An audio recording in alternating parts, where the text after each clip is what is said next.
Hello, and a very warm welcome to the English Story Nook. We are so glad you could join us for today's story. Today, we're diving into a story about a future where feelings are just another product you can buy. Get ready to discover what happens when a woman living in this perfectly happy world begins to question if her feelings are real and starts a search for something more authentic. Before we dive in, if you enjoy our stories and want to support what we do, please give this video a like, subscribe to the channel, and consider buying us a coffee on Ko-fi. There's a link in the description below. Every like, subscription, and small contribution helps us keep creating great content for English learners like you. Let's get started! I forgot how to wish anything real. The Lumina TM Mood-Enhancing Smart Window. In Rabab, Ramul's apartment was set to golden hour, bathing her minimalist living space in a perpetual ersatz glow. It was the kind of light that made everything look like an advertisement, which was precisely the point. Her smart textile sofa, woven with mood-calibrating fibers, pulsed with a gentle, anodyne warmth. Rabab was, by all metrics, happy. Her biomonitor bracelet, a sleek band of obsidian-like material, confirmed it with a steady, reassuring green light. It was a happiness she had meticulously curated, purchased, and subscribed to. Her career as a content fulfillment specialist at Quendywise Solutions, a sprawling tech conglomerate, was the cornerstone of this curated existence. She designed and marketed experiential packages, everything from the thrill of a first kiss to the quiet satisfaction of a hard-won victory, all delivered through a sophisticated neural interface. These weren't just simulations. They were memories, emotions, and even personality traits, commodified and sold to the highest bidder. It was a world where genuine human experience had become the ultimate luxury good, and Rabab was one of its most successful purveyors. The inciting incident arrived not with a bang, but with a glitch. During a routine system update for a new product, the Nostalgia Suite, designed to evoke a sense of longing for a past one had never lived, Rabab's own biomonitor flickered and died. The sudden absence of its green glow was more jarring than any alarm. The silence in her apartment, once a symbol of tranquility, now felt cavernous and oppressive. The ersatz light from the Lumina TM window suddenly seemed garish and artificial, a cheap imitation of the real thing. For the first time in years, Rabab was untethered from the constant, low-level hum of manufactured contentment. She was, for lack of a better word, empty. The next day at work, the emptiness clung to her like a shroud. The office, usually a vibrant hub of creativity and innovation, felt sterile and soulless. Her colleagues, their faces illuminated by the soft glow of their own biomonitors, seemed like automatons, their laughter and camaraderie just another set of pre-programmed responses. The company's latest slogan, "We feel so you don't have to," which had once filled her with a sense of pride, now struck her as deeply, profoundly wrong. This growing sense of unease was a malaise that settled deep in her bones, a stark contrast to the placid contentment she had known. Her boss, a man named Zarzis Bolado, whose smile never quite reached his eyes, called her into his office. He was a man who spoke in corporate-approved platitudes, his language as carefully constructed as the experiences they sold. "Rabab," he began, his voice a smooth, reassuring baritone, "we've noticed a slight dip in your fulfillment index. Is everything all right?" He gestured to a large screen displaying her biodata, a series of graphs and charts that reduced her entire existence to a set of quantifiable metrics. The system, it seemed, was designed to be infallible, leaving no room for genuine human emotion. Rabab, for the first time, felt a flicker of something real, a spark of defiance. "I'm not sure," she admitted, the words feeling foreign on her tongue. I think I've forgotten how to wish for anything real." Zarzas's smile faltered for a fraction of a second, before being replaced by a look of paternalistic concern.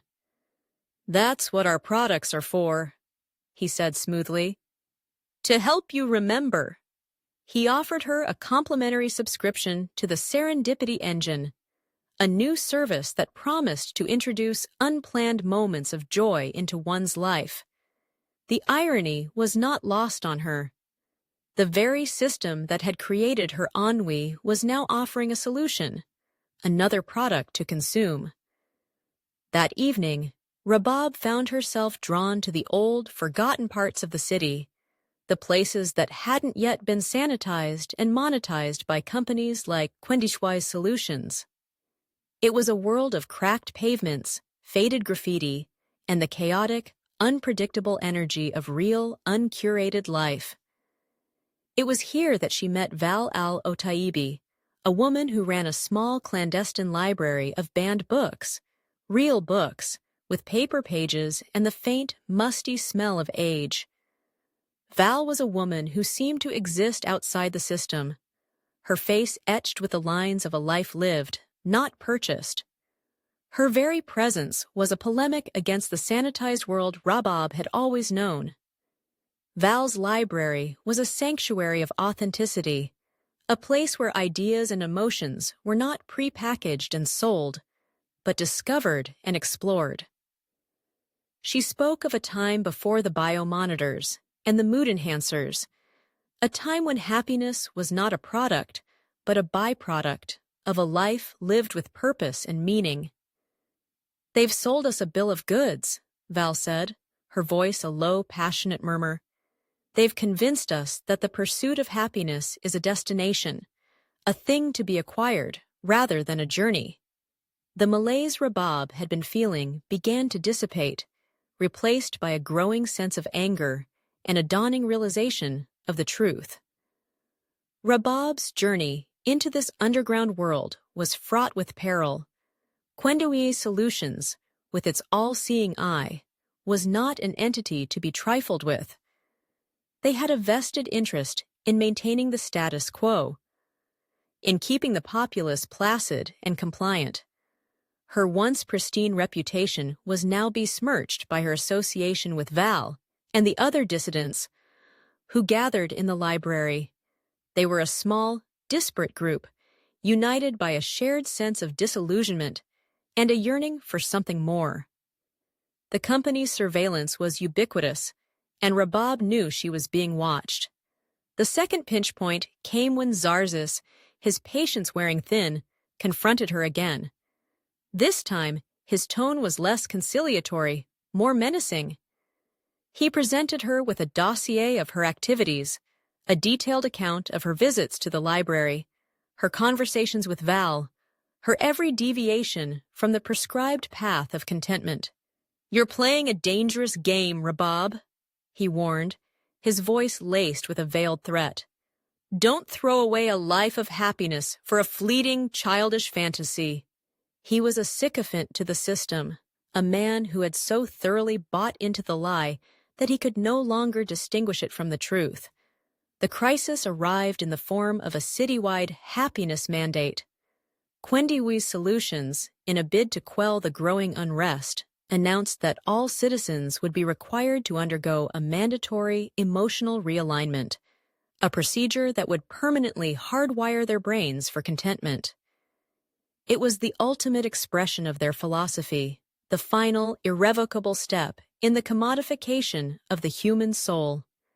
The choice was stark: submit and be happy, or resist and be erased. The system, once again, presented itself as infallible. The climax unfolded in the heart of Englishwise Solutions headquarters, a gleaming tower of glass and steel that pierced the sky. Rabab, armed with a virus created by a renegade programmer from the library, planned to crash the central server during the launch of the mandate.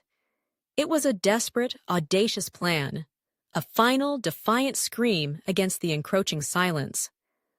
Her reputation was already besmirched, so she had nothing left to lose.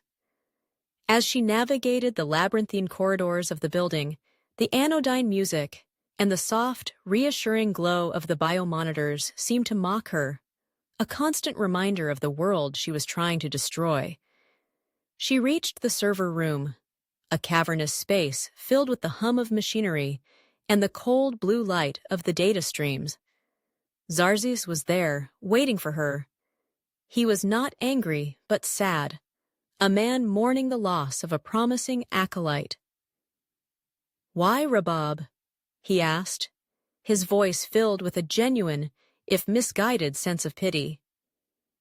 "Why choose pain and uncertainty over a lifetime of guaranteed happiness?"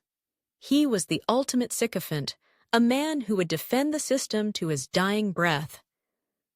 "Because it's not real," Rabab said, her voice ringing with a newfound clarity. "It's a cage, a beautiful, comfortable cage, and I'd rather be free than happy." She uploaded the virus, and as the system began to crash, the lights in the tower flickered and died, plunging the city into an unfamiliar darkness.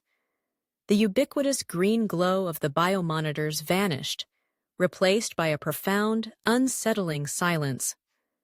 The ennui that had plagued her for so long was gone, replaced by a terrifying, exhilarating sense of possibility. The polemic she had embodied had finally found its voice. In the aftermath, the city was a chaotic, bewildering place. People, stripped of their artificial contentment, were forced to confront the messy, unpredictable reality of their own emotions. It was not a utopia, but it was real. Rabab, no longer a purveyor of manufactured happiness, found a new purpose in helping people navigate this new, uncertain world. She had forgotten how to wish for anything real, but now, in the ruins of the old world, she was finally learning how to live. That's the end of our story for today. It really makes you think about what happiness means. What is one thing that brings you true, genuine happiness? We would love for you to share your answer in the comments below. And don't forget to check out the description for helpful materials to continue your practice with this story. Thank you for joining us at the English Story Nook. Keep up the amazing work with your English studies, and we can't wait to see you in the next video. Happy learning, and goodbye for now.